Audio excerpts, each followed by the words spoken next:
My name is Daniel. I'm 46 years old, and until a few months ago, I thought I had my life pretty well figured out. I'm not rich, not famous, not particularly remarkable, but I had a comfortable existence that I thought was built on something solid. I work as a project manager for a construction firm. I've been at it long enough to know most of the tricks of the trade, and iron enough to pay the bills, keep a modest house in a quiet neighborhood, and take my wife on the occasional vacation. Her name is Melissa. She's 42. We've been married for 17 years. No kids, something that used to bother me a lot more than it bothered her. We said we'd see what happens, and nothing happened. Eventually, I stopped bringing it up because every conversation about it ended with her going quiet for days. We met when I was 30 and she was 26. I was at a friend's barbecue, nursing a beer, watching people play cornhole in the yard. She came over wearing a sundress and holding a plate of food she clearly didn't want to eat. She asked if I knew anyone there besides our mutual friend. I said no. She laughed and said neither did she. That was it. We spent the rest of the afternoon talking about music, movies, and the places we wanted to see. She had this way of making you feel like you were the only person in the room. Within a year, we were married. Looking back, it was quick, maybe, but I never doubted it. Our marriage wasn't perfect. No one's is. We fought sometimes, usually about little things: money, her habit of buying expensive coffee every day, my tendency to work late. But there was love, or at least I thought there was. We built routines: Saturday mornings at the farmer's market, Sunday night movies, the occasional weekend trip to the coast. I thought those routines were the proof of something lasting. The first signs of trouble were subtle. She started spending more time with friends I'd never met. She picked up yoga classes twice a week, then 3 times, then 4. She started dressing up more for these outings: makeup, perfume, outfits she hadn't worn in years. When I asked about it, she said she just wanted to feel better about herself. I didn't push. I liked seeing her take care of herself. But the phone was the real giveaway. She started keeping it face down on the table, taking it with her when she went to the bathroom, turning off notifications. If I so much as glanced at it, she'd slide it away. One night about 6 months ago, she came home from yoga later than usual. Her hair was damp, but it didn't smell like shampoo, it smelled like men's body wash. She told me she'd grabbed a quick shower at the gym, but her eyes didn't meet mine when she said it. I wanted to ask more, but something in me was afraid of the answer, so I let it go. The real unraveling began in June. I got off work early one Friday and decided to surprise her with dinner. I stopped by her favorite Thai place, picked up takeout, and drove home. Her car wasn't in the driveway, but the garage door was open. I went inside, set the food on the counter, and noticed her gym bag sitting by the couch. Strange, since she was supposedly at yoga. I texted her, "Dinner's here." No response. 10 minutes later, I heard the front door open. She froze when she saw me. Her cheeks were flushed, and she smelled faintly of cologne again. "Thought you were at yoga," I said. She blinked, then said, "Class got canceled." I went for a drink with the girls. It was such a quick, practiced answer that it made my stomach turn. I didn't argue.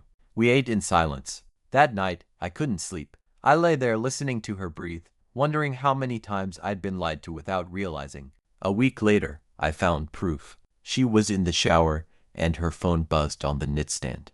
I don't usually go through people's phones, it feels invasive, but something in me snapped. The message preview said, "Last night was amazing. Can't stop thinking about you." My hands were shaking as I unlocked her phone. I read through an entire thread of messages between her and someone saved as L. His real name was Luke. They'd been meeting for months. Drinks after yoga, lunches during her volunteer shifts, hotel rooms. The messages were explicit, detailed, dripping with the kind of passion she hadn't shown me in years. When she came out of the shower, I was sitting on the edge of the bed with her phone in my hands. I didn't yell. I didn't throw anything. I just said, "Who's Luke?" Her face went pale. She sat down, wrapped in her towel, and for a moment, I thought she might try to deny it. But she didn't. She just said, "I didn't mean for it to happen," as if that made it better. The next 2 hours were a blur. She told me it started as just friendship. She said she felt unseen at home, that Luke made her feel excited again. She said she still loved me but didn't know if she was in love with me. I sat there, listening, feeling like my skin was 2 sizes too small. Every word was a knife. We didn't fight. I didn't cry, not then, anyway. I just told her I needed space.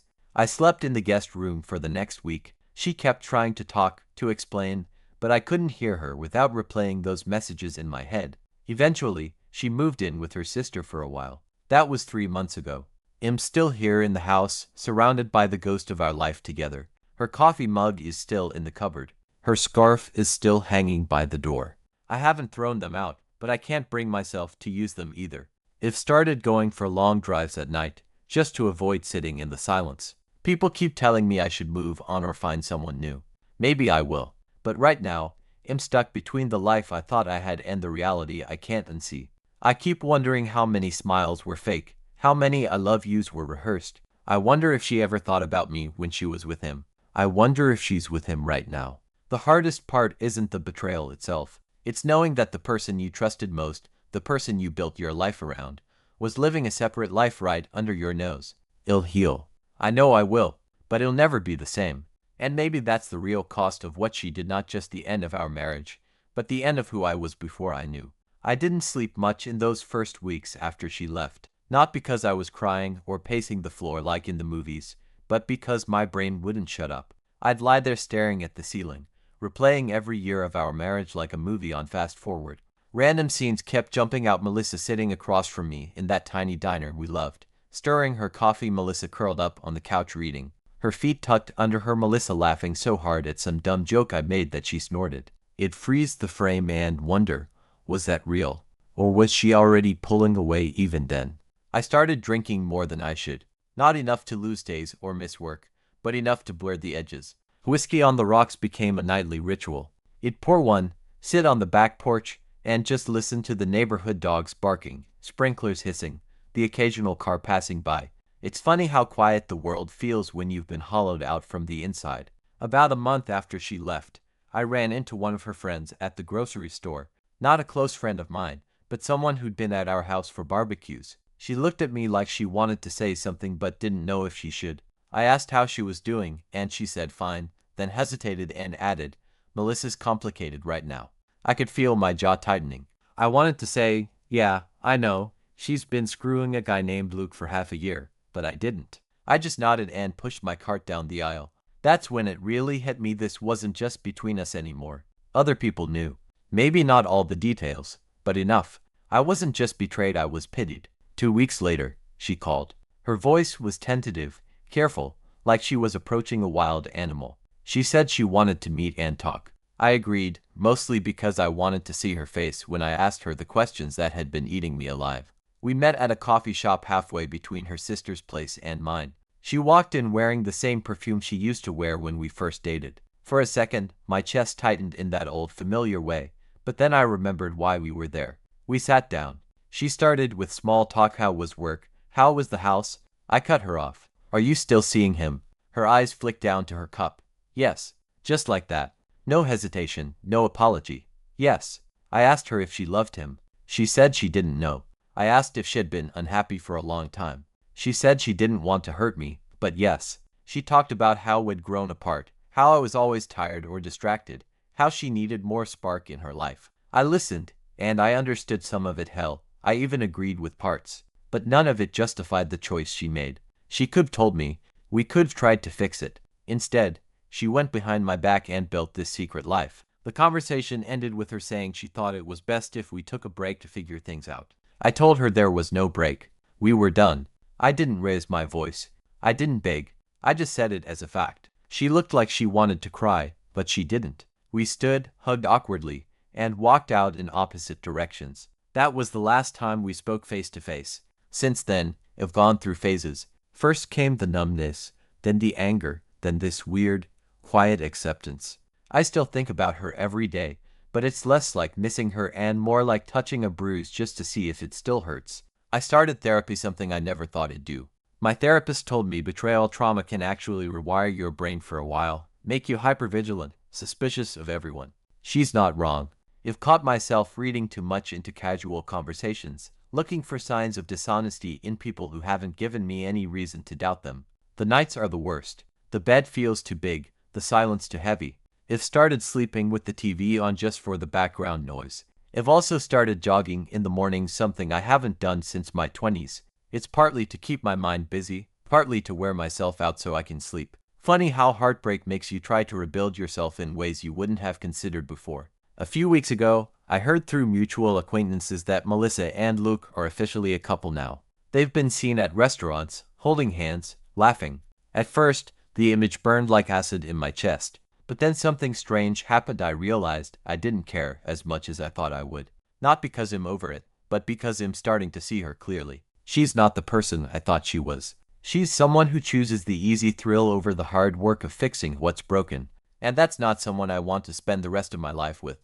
I've packed up some of her things and left them in boxes in the garage. I'll tell her to come get them eventually, or maybe I'll just drop them at her sister's. The rest, the memories, the routines, the trust I'm leaving where they are, in the past. I'm not naive enough to think I'll ever be the same man I was before this happened. But maybe that's not all bad. Maybe the man I'm becoming will be stronger, clearer about what he wants, less willing to ignore the signs that something's wrong. People think the worst part of infidelity is the moment you find out. It's not. The worst part is realizing that your entire history has been rewritten without your consent. All those good times, all those laughs, they're still there in your memory, but now they're threaded through with a dark undercurrent you can't unsee. And you have to live with the knowledge that while you were in the moment, she was already somewhere else entirely. I'm learning to live with it. Slowly,